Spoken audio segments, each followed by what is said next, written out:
and my obeisance to all the noble souls who are assembled here this evening. Check it. Shall I keep off this? There's something on it. I'll say, go. Okay. Carry on. So today we are, the subject is on Jnana, Karma and Bhakti. So let us start. What exactly yoga means? Now, as you know, all the 18 chapters of the Gita have some ending in some yoga or other. And so that yoga actually, what does it mean then? Is it only Jnana, Karma and Bhakti that the Gita talks about? No, it gave 18 methods, 18 types of yoga he gave. And so what does yoga mean actually? Yoga comes from the Sanskrit word yuj, or to unite. Unite with what? What is to be united with what? It is the unity of the Jivatma, of the Paramatma, that is implied in the word yuj or yoga. So that any activity which can lead to a union of this Jivatma to the Paramatma can be considered as a yoga. And that is why we have the 18 chapters in the, all being named as some different type of yoga or other. Now, again, let us see what exactly people say that these three yogas are the main important subject matter of the Bhagavad Gita. Something is happening here. Somebody is talking here. No, your echo. Your voice is being echoed. Is there an echo here? No, not echo. I think you have to mute all people. Huh? What? No, I think the host has to mute all the people. That's probably because is that okay? Is that okay? Yeah, better. Yeah. So the Gita herself gives the exact, has given the exact subject matter of the Gita. In the colophon, what you call it, colophon, which comes at the end of every chapter, what it says is Brahma, Vidya and Yoga Shastra. What is Brahma Vidya? Brahma Vidya is pure physics, pure science. The knowledge of the Brahman, which is pure science. But knowledge of the Brahman should precede the activity. That's why immediately afterwards he says Yoga Shastra. Yoga Shastra is the applied physics, applied science. How to apply that knowledge to our life, to our daily life. That is the question in the Gita. Because the Gita is a practical science of the application of Brahma Vidya into the daily life, which is the question today was that, how to apply all these yogas in our daily life. And this is exactly what the Gita Acharya has told us, how to apply this. But it's very important. He begins with Jnana, that is Brahma Vidya, Jnana, the knowledge of that supreme, the knowledge of that supreme divine, which exists in everything, in everywhere, and therefore exists in us as well. So that question is answered in the second chapter itself. The question asked by Arjuna was different. Arjuna wanted to know, what is my action? What should I do here? Karpanya dosha ubahada swabhava prachami tvam dharma sammura chedasaha. Yet yasyad nischidam bruhidanme tishyaseham swadimam tvam prabannam. I have surrendered to you, and therefore please tell me what I should do. So instead of answering him this question straight away, what Krishna says, immediately he goes into the highest philosophy, the knowledge of the Brahman. This is a very important aspect, because without knowledge, we cannot act. We should not act, rather. In fact, we're always acting without knowledge. And just imagine, let's just take an ordinary thing, like if you don't know how a car works or how a machine works, and you start using it, you're sure to do something wrong somewhere.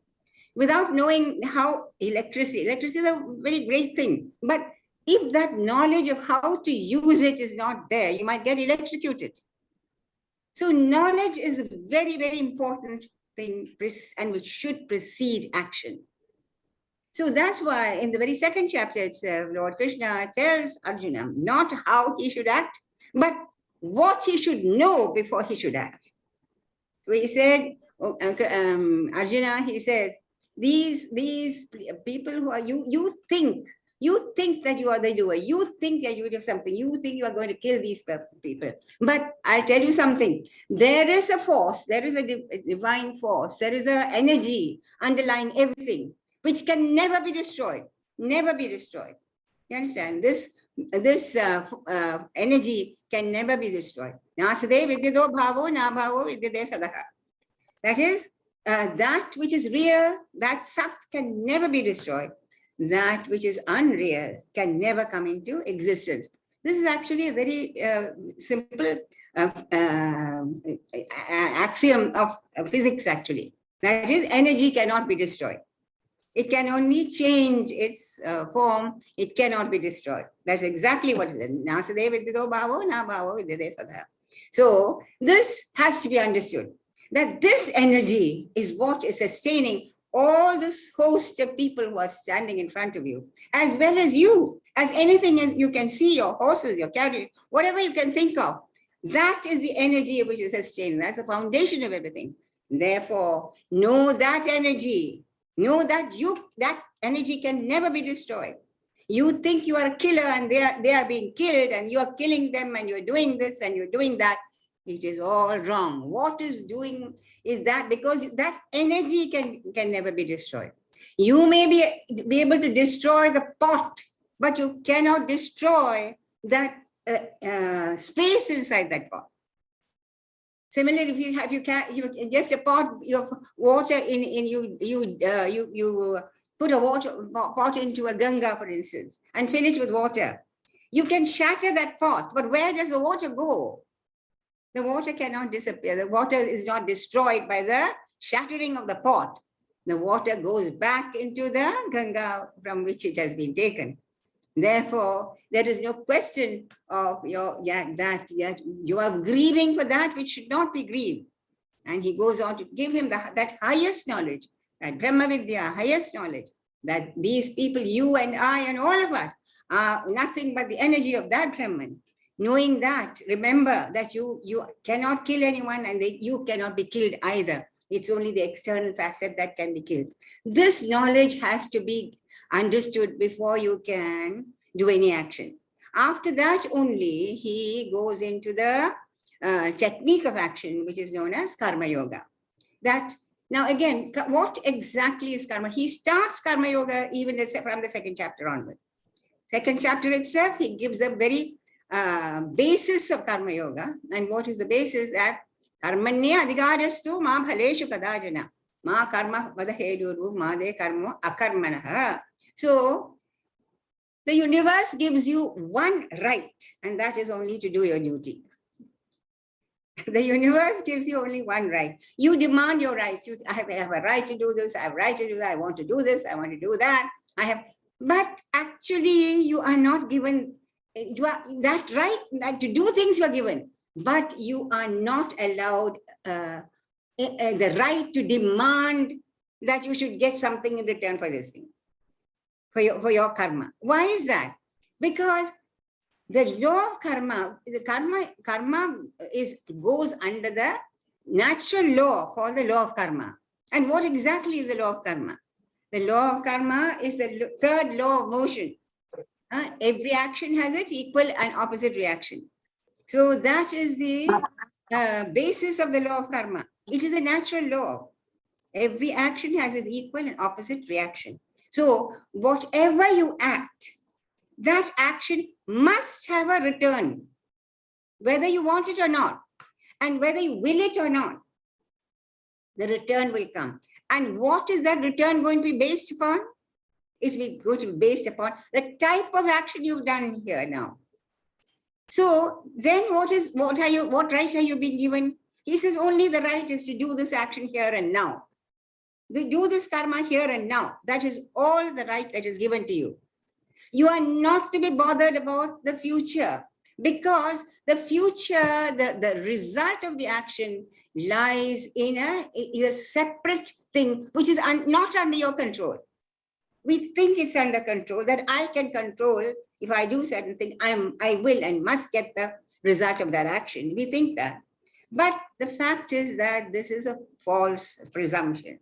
It's because we don't know how the whole cosmos is working. The fact is that this result will automatically follow from the type of action that you have done now. Now, in the human being, it's not only the physical action which is important, but he says what is most important is the motivation, the attitude by which you do the action. The attitude is of utmost importance. In fact, is the only importance. The physical action itself is not really as important, or not even.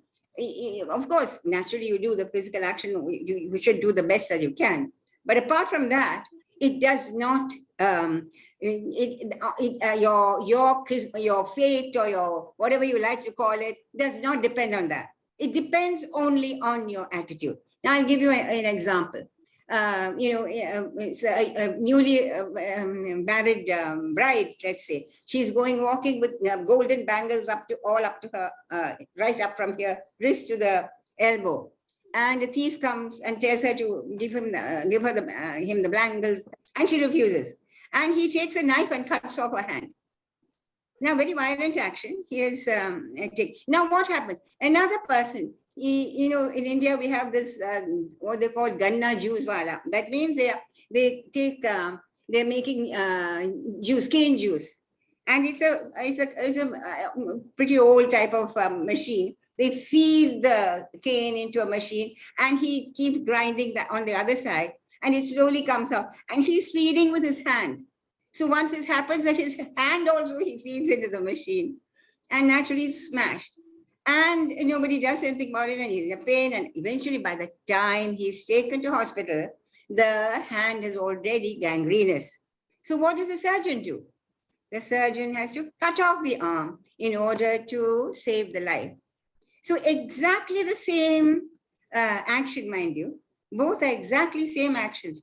But in one case, the motivation of both of them totally different. So in one case, the action binds, and he will get negative results. In the other case, the action releases, and the surgeon will get positive results. So in the human being, much more important than the action itself is the attitude. So this is the basis of karma yoga, which he already gives in the second chapter. That is, you must do your karma without thinking of the result. You may think there's a very funny thing, because in our lives, the moment before we go to a job, the first thing we check up is how much are you going to get out of it. You will never think. So what he says, do your best, whatever thing you're doing, you do your best, because that is all the right that the whole of universe is given to you. That is all the right. And if you do your best, automatically that will come to you, because it's a natural law. Nothing can gainsay that. Nobody can go against a natural law. Maybe that the benefit you may not get immediately. Maybe somebody cheats you. Maybe somebody doesn't give you which you think is your worth. But eventually, the fact is that this law of karma will see to it that we all get everything that we deserve. We may think, oh, I don't deserve. I'm such a good person. How do I get such a bad karma? My karma is so bad. How your karma is bad? You're right. Some karma which you have done, either previously or now, that is what is bringing you the bad result. You say, oh, God is punishing me, and God does not punish.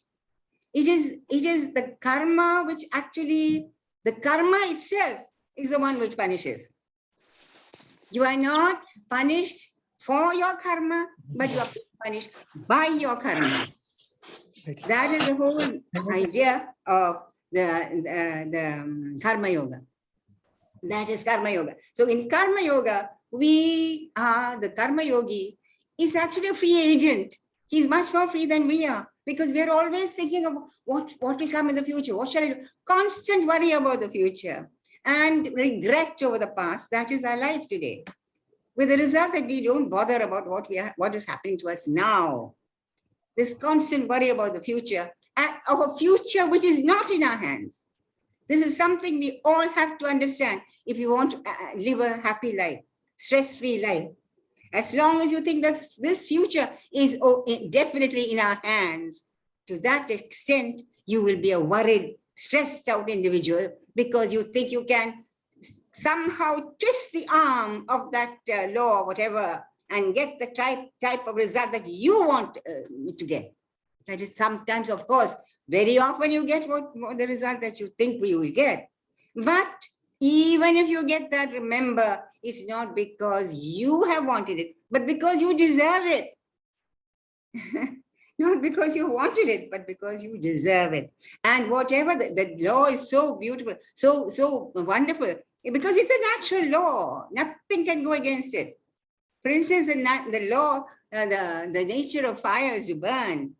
So even if a child puts his hand into the fire, his hand will burn. You cannot say, "Oh, poor child, he didn't know about it." That's not an answer at all. Fire, nature of fire is to burn. If anyone who puts anything into that fire, it will burn. Similarly, how the law of karma works is that everything will come back to you according to your motivation. You don't have to worry about it. And half our life we have spent in worrying about these things. Actually, it's absolutely unnecessary. We can live a very happy, free life if we only concentrate on the activity that we're doing now, this moment. If that concentration is there, then the law will automatically see to it that you get your just results. The just results, mind you, and that's why we feel that I can somehow bribe my way. There is no way you can bribe your way through the natural law. It will come whether you want it or not. And the unhappy thing is that human being is capable of great, logic and reasoning, and we are supposed to be so superior in our brains. That is why we think about these things. Every other thing in the universe works under this law of karma, under this law of cosmic karma, without any problem. The rains fall, this thing, so on. Everything comes. The birds, the animals, they all follow they all do their karma, and they get benefit. They don't bother about it. They just do at the moment what they're supposed to do. Only the human being will keep on acting with ulterior motivation. And I shall do this today, and I shall get that tomorrow, and I will do that after that, and so on. That's a typical. There's a story about the milkmaid who carried her milk on her head, and she was planning all the things, and then eventually the milk falls down, and that was the end of her dream. That is how we are doing. We are unnecessarily carrying this burden of our future, which is already being judged or decided by our present action, my present action, not by God, not by fate or kismet or some circumstances beyond our control. It is not beyond our control. It is under our control. In fact, Hinduism is the only religion which says that the individual is solely responsible for his own life. We can make it or break it. That depends on our attitude to everything. So that is the basis of the law of karma, which he says very clearly. He puts in a nutshell, actually very easily. He says, it gives you that in the second chapter. Then in the third chapter, what does he say about karma? Again, there's a very beautiful method. He says how we can, because it's easy enough to say, to forget about this and then do your action. How do we do that? So he gives a beautiful example.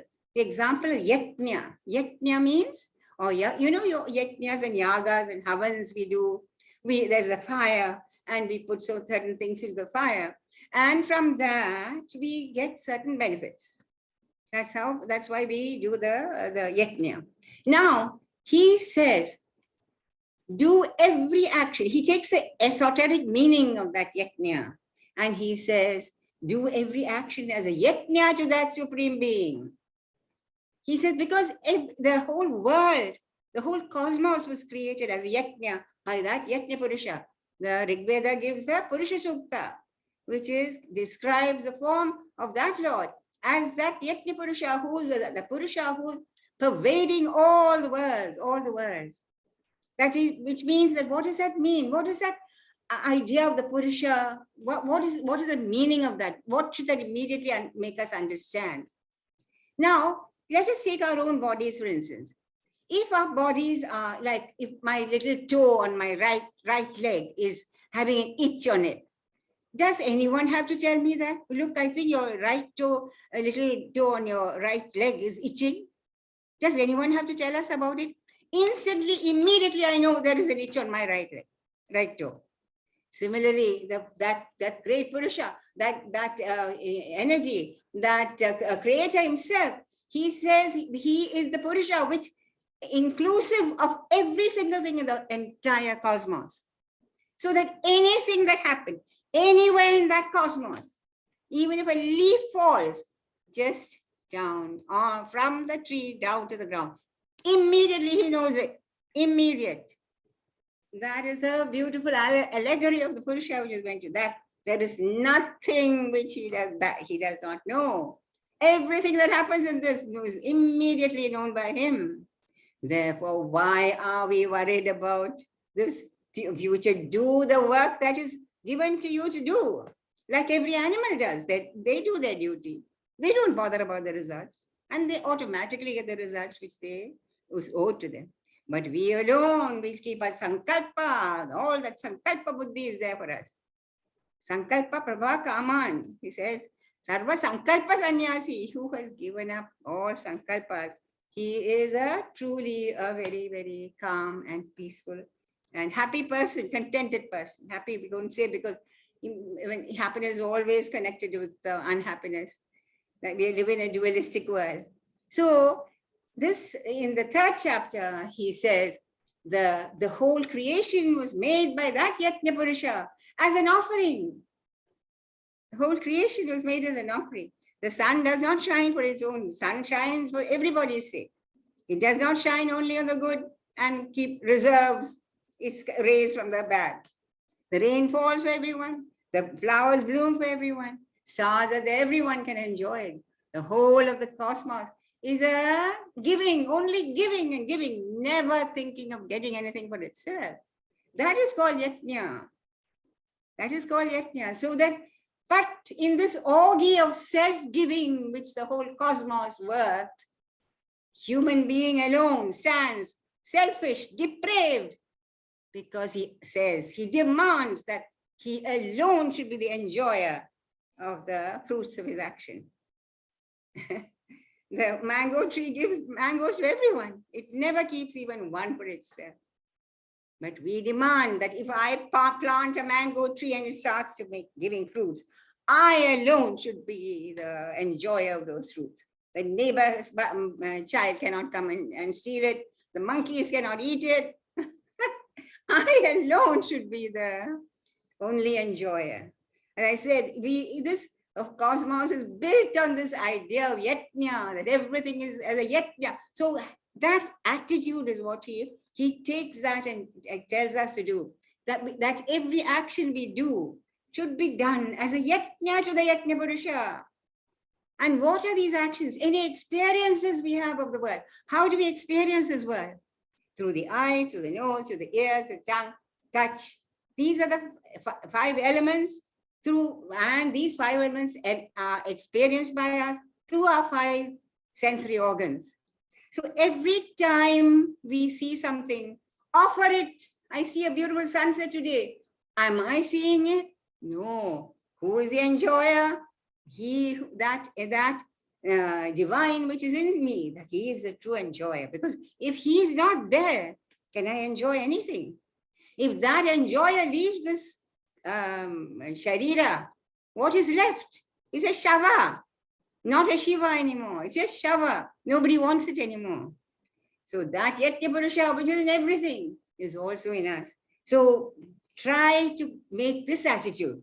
That makes karma yoga very more easier. Because Everything I see, everything I hear, if I hear a bird song or something, a beautiful thing, whatever I hear, immediately offer it to him. Because the kunds are there. In a yajna, you have a yajna kund, where fire is there and you offer things. So we have kunds, like we have 9 orifices. He says this is the Sharira, is the city of the 9 orifices. So here, two, here. These are all kunds. So what are we offering through these kunds? Anything which, any sight that we see is offered into the kund of the eyes. Anything here we hear is offered to the kunds of the ears. Anything that we taste is offered to the kund of the. So this is anything we touch is offered to that through that. So everything is to be considered as a yajna. To that yajna purusha, if you do that, your karma will automatically become purified. Because your intention is so pure. You're not intending that whatever I do, I should gain it only for myself. You're saying that and that can happen to any work you do. You are a sweeper, say, you're sweeping and wiping and cleaning. So many housekeepers, housewives tell me, we have no time. We really have no time to do japa and read the Gita and meditate and do pranayama. What are we to do? Gita gives you an answer. Work is worship. Karma yoga, work is worship. Whatever you do, whatever you eat, whatever you see, whatever you hear, whatever I'm doing with my hand or feet or mind or intellect, whatever it is, I offer to you. That is it. This is a most beautiful, one of the most beautiful aspects of the Gita Acharya, this thing on Karma Yoga, is that everything to be offered as a yajna. Kayena vaja, manasendriyaiva, buddhyatmanaval, pragade swabhaval, karomi yadyal sagalam parasme, Sri Narayanayedi samarpayami. Whatever I hear with my ears, would do with my, or think, or do without consciousness, unconsciously, or whatever I'm doing, that I offer to you, O Lord, is this is not from the Gita, of course, but that is the idea of the yajna, that everything that we do, in whatever way we do these things, it should all be offered as a yajna to that yajna purusha, because of whom we are able to enjoy these things. So if that is done, again, no problem for us, no stress. Because even that leads to the next great aspect of that. Perhaps before I do that, we should do one. I'll jump to the 4th chapter where he says, I've told you about the yajna. In the 4th chapter, he gives a very that is that Brahmarpanam Brahmahavi Brahmagnav Brahmanavtham Brahmaiva Dena Gantavyam Brahma Karma Samadhina. So he says, everything to be offered Brahmarpanam. In that yajna, Brahmarpanam, Brahma Havis. Havis is the thing you offer to yajna. That also is Brahman. The kund is Brahman. Brahmarpanam, Brahma Havi, Brahmagnav. The fire is Brahman. Brahmagnav, Brahmana Hudam. The handle or the instrument by which it's thrown, that is also Brahman. Brahma Hudam. Brahmaneva, Brahmarpanam, Brahma Havi, Brahmagnav, Brahmana Hudam. Brahmeva Dena Gantavyam. The beautiful smell coming from that. That is to see the result of that is also Brahman. Brahma Karma Samadhina. Therefore, such a person who sees nothing but the Brahman. Brahman in action here, doing here, hearing there, everything. The Brahman walking, hearing, singing, dancing, raining, thundering, whatever. Such a person. Who else should he go to but to Brahman? That is the beautiful aspect of that yajna, idea of the yajna. So now you will find that this particular verse is always used by us before we eat also. Before we eat anything, we always say the Brahmarpanam. Now, why is that? Again, the thing is that we say that because all of us can't do yajnas in our houses. We don't know how to do yajnas. We might have to ask other people to come and do for us. But there is one yajna which we do very regularly, at least 4 times a day. And what is that? Eating. And what is a yajna good? Our mouth. So whatever we eat, when we eat, if you say this, then at least remember that this food, which is here in front of us, which we are going to eat now, what is that food? That is Brahman. What is it going into? That Brahman which is inside me. After that, once he says, Aham Vaishwanaro Bhutva Praninam Deha Mashida Pranapana Samayukta Pajaminnam Chadurvidam. He says, you think you have cooked your food, and you're eating it. That's all you know. Every creature knows. Every creature knows that it has to eat to live.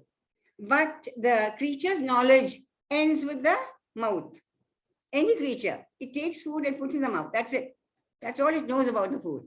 He says, no, the food is not yet digested. I cook it. I am the Vaishwanara fire of digestion in the abdomen of every creature, And I cook that food. Pajaminnam Chadurvidam. I cook it and I send it out to all parts of this thing, as it wherever it needed, to the brain cells or the blood or the phlegm or whatever it's needed, muscles, wherever it's needed, I will set up I will send it to all this. We know nothing. The creature knows nothing about it. We know nothing about this. What happens up to the food which goes inside. Therefore, we always say this particular verse before eating, because this is one small yajna we can all do. And we do it not only once, as I told you, at least 4 times a day. If not, even more, when people who snack in between can also have more times a day. But whatever time, however time, many times you do it, remember, just remember this verse and say that this is also my offering to you, oh Brahman, to that Brahman. So this is how it's a very important continuation of Karma Yoga from the second, he says, to the 3rd chapter. Now, there is one more important aspect which he mentions in the third chapter, which he says, that is, now, when that attitude is there, when the attitude that everything I do, everything I hear, everything is given over to you, now what happens? Even if you give over, definitely the law of karma will see to it that you get your reward. Reward, you may think it's not a reward, it's a punishment. But whatever it is, something will come back. Because everything, I told you, is the 3rd law of motion. Every action has its equal and opposite reaction. So it has to come. Reaction has to come. Now that is what is the attitude to be to the reaction? That is his next point. That is prasada buddhi is what is known as prasada buddhi. Prasadam. Now, what is prasadam? We all know. When we go to a temple, you are given some tirtham is given, that we take. Now, I found very often in the ashram, I find people from abroad come and I give them the tirtham. It's Ganga Jal, namely it's all Ganga. They will just look at it and put it over their heads. They will never drink it. They will think, oh, no, I wonder what, maybe Ganga Jal, but I don't think she has boiled it. I don't think, God knows what it is. So they will never drink it. But normally, when we get prasad from a temple, a true devotee will simply have it. We'll drink the water or we'll eat the prasadam and be fulfilled, because that is the leftover which has been given to the Lord. It's a leftover, his ichila we are eating. So we are so grateful and totally fulfilled and happy with that prasad. That is known as prasada buddhi. Now he translated it into karma yoga. What is prasada buddhi? That is, whatever action you're offering all your actions to him. You're offering everything I do, I'm offering to him. Therefore, whatever you get back is, what is it? It's prasadam. Whatever you get back from your action is prasadam, because you've offered it to God. Whatever you offer to God and you get back is known as prasadam. So what is prasada buddhi? Prasada buddhi is when you get whatever you get. Today it might be a slap on my cheek. Tomorrow someone kisses me on that cheek. Whatever you get, it is prasadam. Therefore accept it with joy, and gratitude. Gratitude is something which more human beings totally lack. We are the most ungrateful creatures that this machinery of the cosmos has ever produced. We owe no cross gratitude to anyone. Therefore, that's what he says. If that cultivate that prasada buddhi, so that all actions when you're doing, offer it as an action, that as something offered to God, and accept whatever He gives you as prasad. As I said today, you might get something which I think this is not. I've got a bad stomachache. I just can't bear it. I don't deserve it. Why do I do? Some action of yours has brought that back. He does not deliberately make you have undergoes any pain. It is you yourself, by your action, if not in this birth, in some other birth, that has made you get that. But even that should be given, accepted as prasadam. Because why? You are, at least from now on, you have started offering. You have started offering everything as something to Him, an offering to Him. However humble the offering, it may be that today I'm only wiping and sweeping my veranda or my house. That's all I can do because a maid hasn't come. I'll do it myself. How should I do it? He is going to enter this house. So I should take a great care to see that everything is done properly, not a bit of dust or dirt or something anywhere. And therefore, anyone who comes, it is you, it is He alone, He is the guest. Aditi Devo Bhava. So everything that we offer, the whole of our life becomes filled with, because we are walking in the temple of God. This universe is His temple. This universe is His cathedral. Where can we walk except in His embrace? Because that universal Purusha, the Purusha Sukta says, embracing everything. And therefore, where can we go beyond that? We can never go anywhere. So there, that idea is in our heart, that even if the stone is a stony path we are walking on, we still would not feel, because we know that it's something I have to undergo. It doesn't matter. This is what He has given me today, and this is His prasad. Sometimes in some places, for instance, Mukambika, they give you kashayam as prasad. And then after the night puja is over, kashayam is given. It's not a very tasty thing, but it is prasad. It will help me, and therefore we drink it. So everything that we get, that prasada buddhi, is another beautiful, wonderful aspect which He has given in the third chapter. And maybe I should give you an example again, how prasada buddhi, if normally for a true devotee, anything that is offered is prasad. And you must be, of course, you're all Malayalis, you must know about Martandavarma, the great king of Travancore. And it is said, and as you know, he was, from a young child, he became a king as a very young boy. And many people were out to kill him. They tried many things, but the people around him were very careful, and somehow they did not succeed. But he always went. He began his day after his bath. He would go to the Padmanabha Swami temple and pay his obeisance to the Lord within, and he would, the Meshanti would give him tirtham, that is the Abhisheka tirtham, which had been poured over the deity. That he would drink first before he did anything in that day. Now, these people bribed the Meshanti and told him to put poison in that water. And because they thought there's no other way that he could possibly be killed, and he won't refuse taking the prasadam. They knew that. So then, of course, his own spies told him that you should not drink the tirtham today because it has been poisoned. Please don't drink it. He didn't say anything. Then he went in he did his usual roundabout and went and took the prasadam, and he prayed to Padmanabha Swami. He said, if you want to kill me because of this, then do so. But for me, your prasadam is the greatest. Even if it contains poison, I will drink it because it is your prasadam. And he drank it. Of course, he did not die. He was saved. And that is the true prasada buddhi. I was giving an example of true prasada buddhi. Of course, we cannot, maybe not imitate his actions and everything. But as far as possible, one of the these things of karma yoga is that yajna, just do everything as a yajna, as an offering to the Lord, and therefore when you are performing a puja, you're doing an offering. Naturally, anything that you receive from it will be known as prasadam. So we have to, that is a complementary thing, that we have prasada buddhi. So this is how he, but as I said, this Jnana yoga, Jnana is very important to that.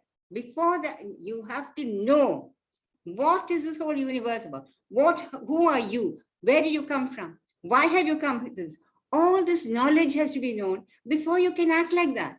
Because only if you know that this entire cosmos is he and he alone, only then that attitude of surrender, attitude of worship will come. And that is why you find that next comes only after that, after all this, does he touch upon bhakti yoga, or the yoga of devotion. Bhakti, now we know that the English word love has only one word. The English have only one word for love, and that's love. And love for your child, love for your husband, love your beloved, love for your country. Everything is love, love, love. But for us, in Sanskrit, there are many nuances in love. And each of these different types of love we have one different word. And love for God is known as bhakti. Now, this bhakti, he doesn't even touch upon until the 7th chapter. He completely goes through 6 chapters with description again and again. The Jnana yoga, very small amount of he is given. Brahma Vidya, very small, but basis Brahma Vidya. If you don't know what is that Brahman, nothing else can work for you. And the bhakti is given at the end. Why? Because bhakti without knowledge turns into fundamentalism. This is the problem with the Abrahamic religions today. They have no knowledge of that being to whom they're offering worship, to whom they're offering love. If you don't know what is the type of person or thing or character or whatever that you are loving, how can your love ever be true? You marry a woman thinking that, oh, she's so beautiful and wonderful, and then on the wedding night you find she's got false hair, false teeth, false this thing, and the next this thing, her hair dye also goes off, and oh my God, what have I done? Your love vanishes. So you have to know the nature of that being. In this case, it is a being, and they have a very, very limited concept of God. The word God itself is a very limited concept. The moment you say the word God, everybody has their own little form or figure, and only Hinduism has the gives the correct jnana of what is that supreme to whom we are offering bhakti. What is that nature of that supreme? If you do not know the nature of the supreme, how can you offer love to that? How can you surrender to it? It is as I said, that leads to fundamentalism, because you think only my God is right, this thing, only one way to heaven, one way. Hinduism has thousands of gods we have offered, because we all know that they're all forms of that formless. In fact, the whole of the cosmos is his self-portrait. It's an album containing his self-portraits. And to make us understand that, we are asked to worship the sun, the moon, the river, the tree, the mountain, a monkey, an elephant. Why are we given all these different forms? To make us understand that all forms are his forms or its forms. And that which is formless can take on any form. It doesn't matter what form it takes, because it is formless in itself. And therefore, any form, if there is a form, it can only be its form. And that is why they have beautifully given that explanation of that supreme Brahman as Sat, Chit, and Ananda. That is existence, consciousness, and bliss. That is, it is pure existence. pure consciousness, and bliss. Bliss is something, or Ananda is the only thing which does not have its counter correlative. There is no opposite to bliss. Happiness has opposite. Joy has opposite. Everything in the word has opposite. The only word which has no opposite is bliss, because it is indescribable. There's nothing beyond that. It's a state, an experience which we cannot go again. So they have described, given us this description of Sat, Chit, Ananda. That means pure existence. If anything exists anywhere, including us, if I exist here today, it's because it exists. If it did not exist, nothing would exist. And I am conscious. Consciousness is found in everything, even in trees and in inanimate objects also, consciousness is found. And if I am conscious, if these things are all conscious, it's because it is conscious. It is pure consciousness. And when it projects into us, it becomes conscious of something. But that pure consciousness is indescribable. We can know it only when it becomes conscious of something. Pure existence, we don't know. But we can know when pure existence becomes existent. Pure existence becomes existent. Pure consciousness becomes conscious of. And bliss, as I said, is bliss, nothing else. So everything, even whatever joy we have, even if we are at the very gates of death, even we are shattered and torn to the sill, there is a desire in the human being to live. And that joy comes from where? Where does it come? From that bliss. Therefore, we have been told the nature of that divine that we are worshipping, that has to be understood.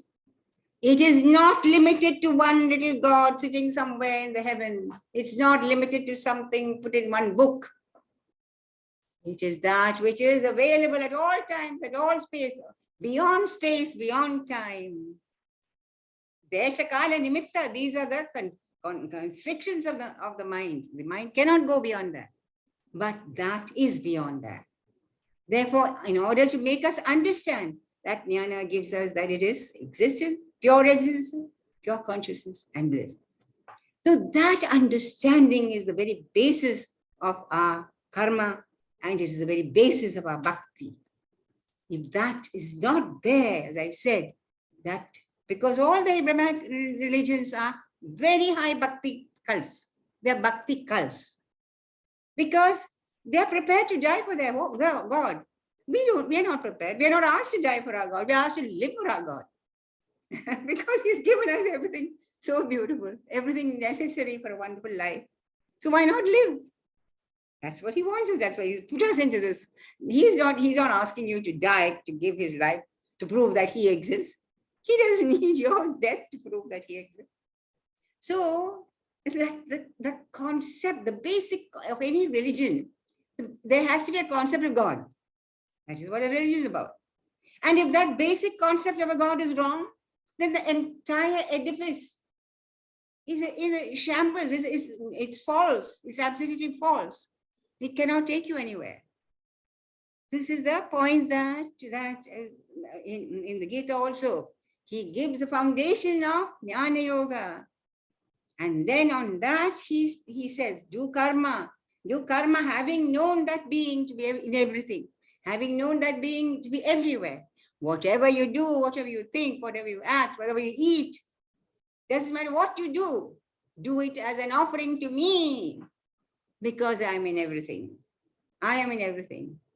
It doesn't matter if you see a little ant struggling in a drop of water and he can't get out of it. Pick him out gently and put him on a leaf. Who are you helping? That being. That is also done as an offering to him. And automatically there is no laws. We are not given laws like the laws, of Moses and all that. Because automatically it means that I cannot hurt another person. I cannot hurt another thing. Why? Because I'm hurting myself. That creature, whatever little creature, whatever human creature it is, What is it in that creature which makes it alive, which makes it something which we can have some response with? That is that same energy in me as it is in him, the same energy. And therefore, how can I kill myself? How can I be into myself? How can I do bad things to myself? So that is all that is necessary. That knowledge is a very, very important foundation on which you have to do karma. And then only he comes to the beautiful hall of Bhakti in the 7th chapter onwards. He gives Bhakti. One of the culminations, 9th chapter actually, not even the 12th chapter, though 12th chapter is known as Bhakti Yoga. It is only an answer to the question which Arjuna puts to him. But in the 9th chapter, he comes to the heights of this thing, that everything that you see, I offer the worship to thee, O Lord, is what he says.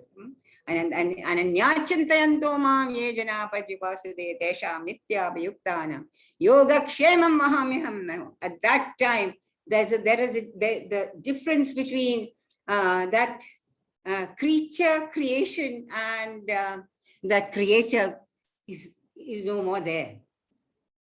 That which in every religion you find that nature, God, and man are different. In Hinduism alone, it's not there. The Sanatana Dharma says all others, they're all together in one beautiful whole. The creature, the creation, and the created is all the same in one whole. And therefore, it's he only from that time onwards, from 7th onwards, you realize that actually speaking, there's a probability for us. So far, he has been only of that divinity in the form of the formulas. But there is a probability that formulas can take on forms. In fact, it can take on any form. Any form it likes is only its form. It doesn't matter what form you think of, it's a bull or a calf or a fish or a whatever. That's why see the avatars also different forms are given to us. Therefore, any form, with that form, that is when the second thing, when it comes down into the level of Ishvara, then we can commune with that form, because our hearts want some reciprocity. We cannot worship the Brahman because we are formless. And as I said, Desha Kala Nimitta, that's the only way we can, our mind can work. Therefore, it is said that he takes on the Ishvara. When it comes to the next level of creation as an Ishvara, there the formless takes on the forms which we love. That's why we have so many different forms. So many different forms are there in Hinduism, because every form is its form. You can worship any form you like, provided the knowledge is there. If the knowledge does not go before the worship, then that worship becomes fundamentalism. That is when they say only one form, only one God, only one place of worship, and someone who does not worship that form, that particular form which I worship, shall go straight to hell. Who are you to send anyone to hell? Did you ever see hell yourself? Did you ever see heaven yourself? What are you talking about of a God which you know nothing about? How can you limit him to one small creature who is living in some place you have never seen in any case, just because some book tells you that? Therefore, Hinduism alone throws open wide the halls of spirituality to every creature. That's why even when you find that even the elephant, he cries to God. He cries. He doesn't say who. He doesn't mention the person. But Vishnu himself comes down and saves him. Gajendra Moksha, the elephant, when he's in desperate strait. So there is no creature which is to whom that infinite or divine is not available for. It is not limited only to human beings. Because how can it be limited? Everything that he says, Ishavasimidam sarvam. Where does God dwell? That question is answered in the first verse of the Ishavasya Upanishad. Ishavasimidam sarvam. That Lord dwells in everything that you can, nothing to the, whatever you can think of. is nothing but that energy and of that divine. Anything that you can think of. You cannot think beyond that because you yourself are inside that. You're folded in his embrace. How can you think beyond that? But we don't realize that. We don't know that. We don't have the gratitude for that. We try to prove our own, that we are great. I am in control, under my control, everything under my control. That is the asura in us which is talking. But when the divine comes, then only then, when the knowledge of that which you're worshipping is to fix in your mind, totally fixed on that. If by knowing him, you act for him. Whom else can you act for?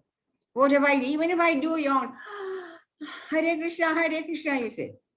Because even that is given to you. I can't do anything which is not given to you. I as a person does not exist. Only you exist, O Lord. I don't exist. Only you in me. And in what am I? That's simply that little pot of clay which can be broken at any time. And where does that energy go back? Where can it go? It never came, therefore it can go. It's always existent. Back to second chapter. Anasado vidyade bhavo, na bhavo vidyade sadaha. That energy can never be totally destroyed, or Arjuna, because energy can never be destroyed. It can only take another shape, another form at another time maybe, but it can never be destroyed. And that which is real, again, can never be destroyed. It cannot, that which is real can never be destroyed. And therefore, this is all that, what you see with our gross senses, that is all destructible because it is a gross thing. It's the external form. That is destructible. But that energy with inside that can never be destroyed.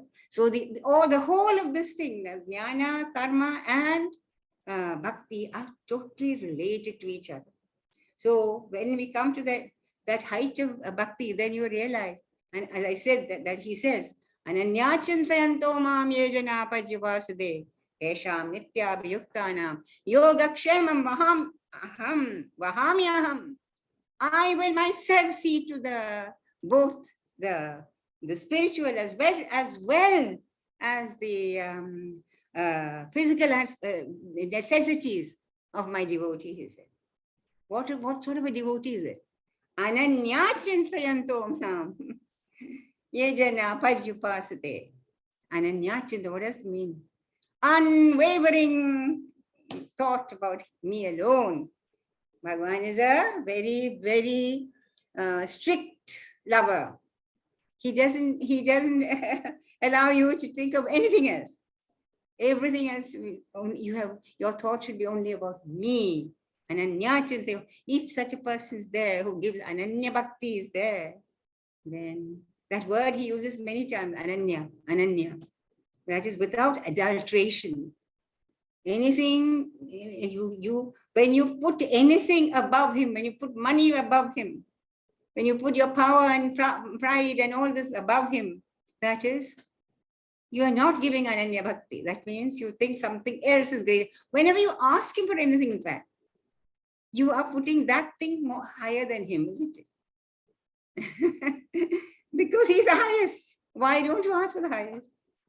By asking for the highest, he has promised, I myself will do everything for you.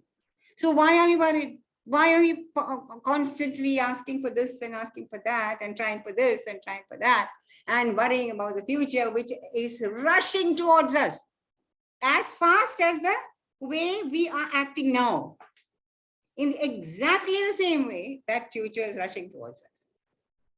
We don't have to worry about that. That just comes under cosmic law, over which we have no control. That's what he said. That the results of the action is under a cosmic law, over which you have no control. You think it's under your control, but it is not true. Even, of course, 90% or 99% of the time, things come out as you expect it to come. But that is only, it's just because it is the way it is meant to be. Not because it's under your control. Don't think so. Just take, even if you have a cup of tea, say, you've made great, this beautiful, best quality Darjeeling tea and the best nice cow's milk and so on and so forth, and right connection, and you put in, and you've just sat down in your chair and you're just taking it up to drink that. A cat comes and meow and jumps over you, and the tea is totally spilled. Who is to blame? You have you have a right only to the action, not to the result thereof. And because very often it comes as we want, just don't think, don't be misled into thinking that is because you have willed it. It's because it is the natural law, not even because he has willed it. It is the natural law, that is, every action has its equal and opposite reaction. You have done something and you will get what you deserve, neither more nor less. Therefore, be very, very careful of your motivation. Whatever you do it as an offering, as a yajna to that yajna purusha.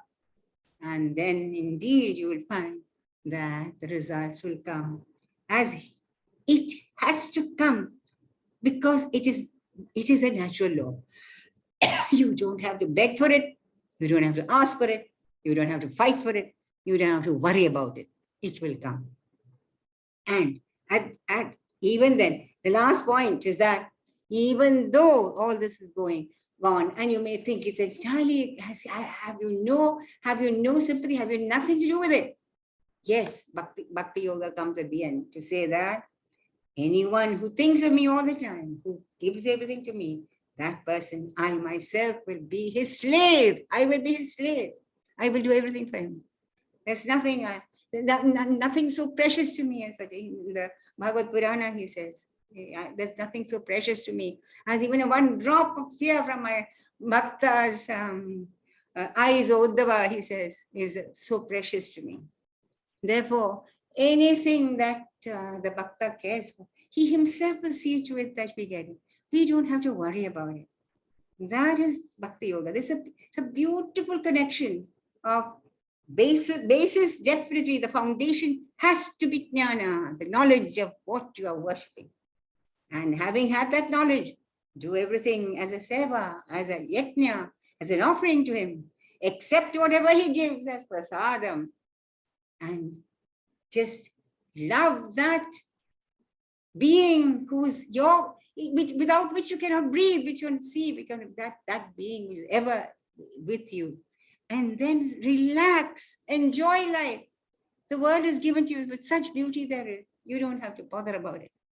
In fact, the world can provide for everybody's need, but it cannot and will not provide for everybody's human greed. That is the problem with us. We are greedy individuals. We want more than we need, and that you will not get. So this is the whole of that. This thing is worked out like this. And that is why we find that if these three yogas are practiced, life becomes a very beautiful thing. We are built because cradled in the arms of that divine. What the child being cradled in the arms of the mother. Such security, nothing and no one can offer you. So the question was, how do these three yogas help us in a normal life? And I think we have summarized it all. And we can ask, I think we have time for questions, and you may ask some questions if you like. That's it.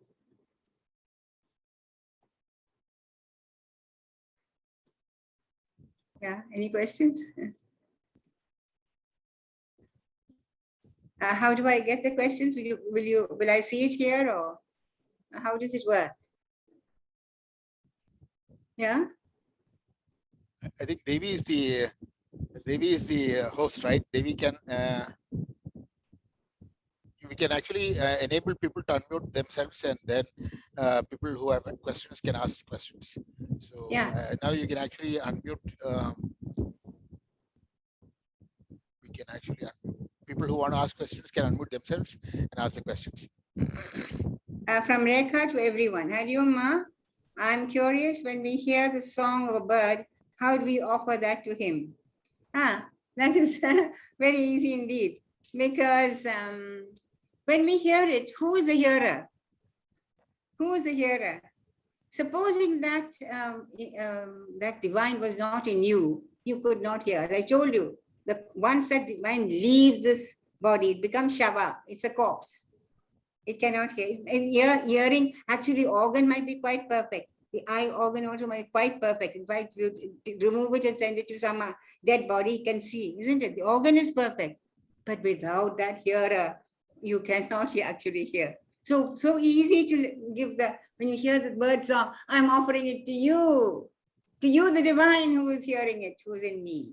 That's how you offer it. Okay? Any other question? I just saw another question, but it flashed on the screen and went off. Rekha, thank you so much, Ma. Okay. Yeah.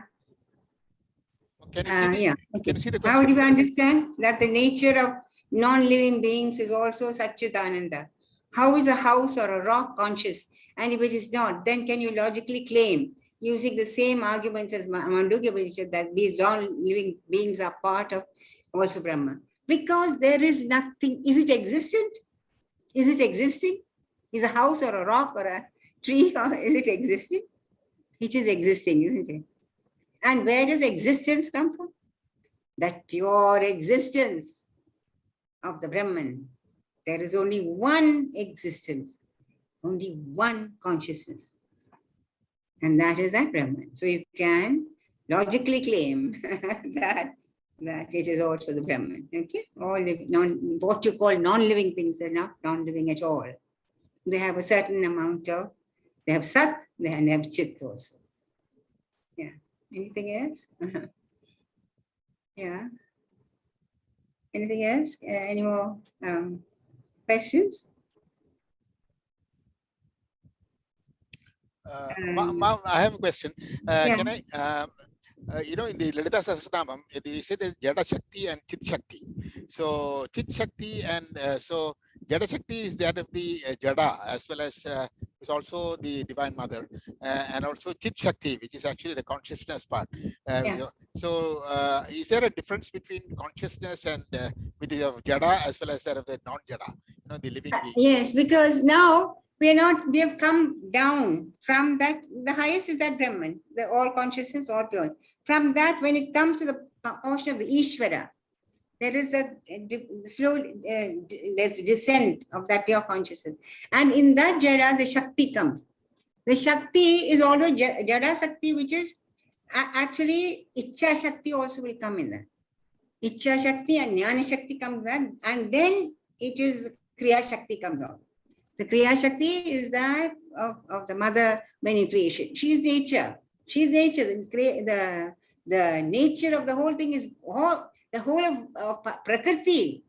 Actually, everything is a dance. Prakriti is a dancing throughout. For whom? For whose joy? For that Purusha which is in her, which the Purusha is also in us. For that only she creates all this. It is not for we human beings, all this is done only for our delectation. But she creates for that Purusha, that Shakti. Then that when it is inert, in an inert form is Jada. When it comes into a glory, it is the Kriya Shakti. It is Shakti. Okay. There are two further questions after that. Can Okay. God be experienced? Follow-up question.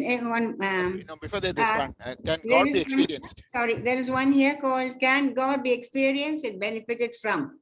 Of course. If you have any experience, when you eat a nice sweet, do you experience it? Who experiences it? The tongue, no? The tongue. From where the tongue came? And does that tongue actually experience? Is Jada. The experience is in the mind. If you're thinking of something else, you're reading a book, watching a film, and eating, you don't know what you're eating. When you're consciously experiencing that, what is that consciousness in you? That today, that experience here and now is God and God alone. Nothing else. When you're consciously experiencing something, it is because that consciousness in you through which we're experiencing. That alone, that itself is God. Okay. Follow-up question. Could you explain more about how non-living beings also have chit? Well, it is a very, very,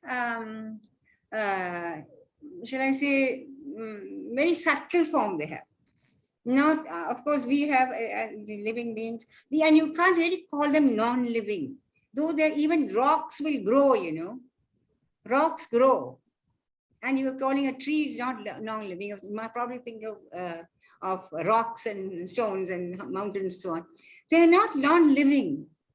They do have a basic consciousness is there also. That is, they have some certain, they have their own program.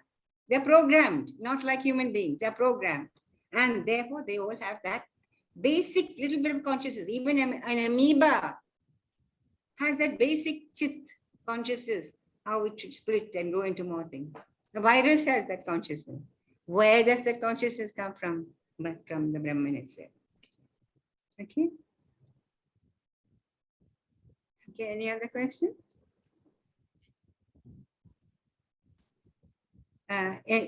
Follow-up, could you, one more question. Is Purusha just another word for Brahman? And the word exists to help us understand the pair of Purusha Prakriti from which the whole is. Purusha Prakriti comes from the Sankhya system of this thing, where it's a duality. Duality has existed there. But in Advaita, which is basic of all Sanatana Dharma, there is only one. There is no two. That is the Brahman. So, seeing the one in the many people in front of us, is another word. No, Purusha is not another word for Brahman. Purusha is the word when that Brahman starts slowly coming into the world of forms. The first is that split. According to Sankhya, Purusha and Prakriti. That Purusha is very much akin to Brahman, but he is not totally divorced from the world of living beings. The Brahman is only the supreme witness, that is all, and from which everything comes out without any volition as it were.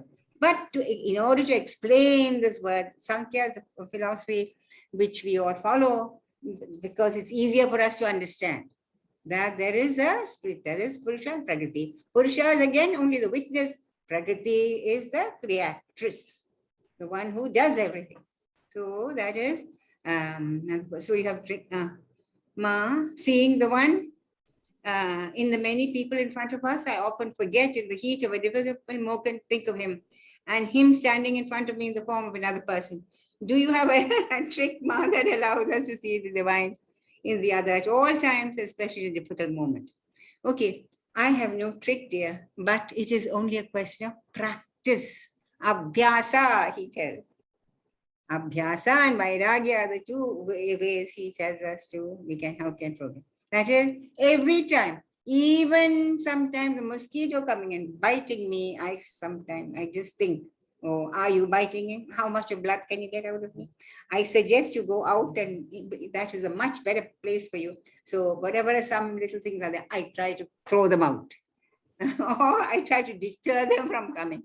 Because that attitude is something to practice. It doesn't come easily. Because we have cut ourselves off from everything else. I am me, the great. I am I. How can anything be like me? We cannot think that everything comes from that being alone. So that is a practice you have to do, okay? Only by practicing. How does one... Oh, that's Ganga. I'm so happy to see you here. How does one keep remembering this knowledge all the time? My dear, I've told you this number of times, only by practice. How do you learn a song? You have to keep practicing it, isn't it? So this is a divine song that you have to practice all the time. Even in that, and that is why he gives that Vibhuti Yoga, to see him in the great and the glorious first. And then you have to learn. It's easier to see him in Rama but try to see, then you have to see him in Ravana also. It is easy to see him in Krishna, but try to see him in Kamsa also. This is the thing of the Vibhuti Yoga, to see him in the great and glorious, and then eventually realize that the opposite is also he and he alone. Because that is a drama that he plays. Without the villain, what is a drama? But he is both the hero and the villain. He plays both parts. That we have to understand, okay? Chapter 2, 550 says, yoga is skill in action. Yoga is the Kuru Karmani, yoga karmasu kaushalam. Yoga karmasu kaushalam, that is skill in action. What does it mean and how? Because practical people, we all want skill, exactly. Of course, what is yoga? You have to establish yourself in that divinity and then act. Yogastha Kuru Karmani. First, establish yourself. Who am I? I am the divine. Who's acting through me? He alone. Therefore, with that knowledge, with that absolute certainty, if you act, you will be the most skillful person who are doing that work. Understand? That knowledge should be very firm in your mind. Yogastha Kuru Karmani, having established yourself in yoga work, then yoga karmasu kaushalam it becomes. The yoga is the expert in everything. The yogi is the expert, and he's not a stupid idiot who practices yoga because he doesn't get any other job. His expertise in everything he does, whatever he does, he will be an expert because the force of the divine is working through him. He's only an instrument. Nimitta matram bhava, he tells Arjuna. Do thou be only an instrument to Arjuna. I am working, I am your charioteer. I will see that you win. With that knowledge, do the best that you can. That's all I'm asking you. Take me as your charioteer. I shall do everything for you. Nimitta matram. Understand? So, thank you so much. Okay. Ma, following up on Ganga's question, seeing him in the villain, sometimes it makes me wonder why I should make a difference with the villain since they're also a spark of him. There is something called practical this thing also. Now, even though you know he's a villain, you need not allow him to take advantage of you because you have a duty to yourself first. You have the duty to protect yourself. You know he's a villain. He's playing the part of the villain. He's only playing the part of the villain, and you know it. So then you have to play the part of the hero and protect yourself. It is a game. That is why in our Puranas everything is called a Leela. It is a game. If he takes on the part of the villain, take on the part of the hero and protect yourself. Okay? That's the whole of the Bhagavad Gita. That is why it was given in the Kurukshetra and the Battle of Kurukshetra. Yeah, okay. Mama, practice with patience that one day I will remember all. Yes, of course you will remember it. Of course you will. If you practice, as I said, if you want to be an expert in harmonium or violin or piano, you have to practice. After your total practice, without even looking at it, your hands will go the correct way, isn't it? You don't have to look at the book to find out what note I should play next. With enough practice, automatically your hand will come the correct. So of course it will. The more you practice, the more easier it becomes. Every day it becomes easier. Okay. Is that all? No, Mother?